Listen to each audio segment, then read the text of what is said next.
ทอดโกเกตัดพี่น้องที่เฮ็ดด้วยนมและข่าหมูนี่แบบนี้เลยมื้อนี้ซื้อแบบสำเร็จรูปมาเพราะว่าบ่มีเวลาเฮ็ดพี่น้องเฮ็ดด้วยนมเด้อข้างในจะเป็นข่าหมูลมควันนะถ้าหากว่าผู้ใดเคยกินก็จะรู้รสชาติเนาะว่าเป็นแบบใดว่าเช่นซะมื้อนี้ก็ซื้อมาจากห้างพี่น้องบ่มีเวลาเฮ็ดก็ซื้อเอานี่แหละเนาะเพราะว่าหยังต้องเฮ็ดนี่ต้องใช้เวลาหลายพี่น้องเลยบ่ค่อยมีเวลาปานใดว่าเช่นซะก็เลยซื้อแบบสำเร็จรูปมาเอาเพราะว่า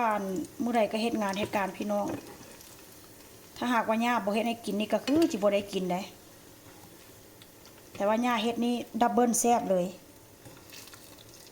เรื่องอันโกเกตัดนี่ย่าเฮ็ดแซ่บพี่น้องแต่ว่ามื้อนี้ก็ซื้อแบบสำเร็จรูปมามันจะมีข้างในเนาะข้างในจะมีปลามีลิ้นงัวแล้วก็มีไข่แต่ว่ามื้อนี้แบบว่ามื้อนี้ท่านซื้อมา2แบบซื้อแบบนี้ข้างในมันจะเป็นขาหมูเห็นบ่แล้วก็เป็นแบบอีกแบบนึงพี่น้องจะมาให้เบิ่งเป็นเนื้อปลาเห็นบ่ถุงนี้จะเป็นเนื้อปลาเด้อนี่เด้อเปสกาโดเป็นปลาพี่น้องคันบ่ฮู้ว่าปลาหยังสามารถอ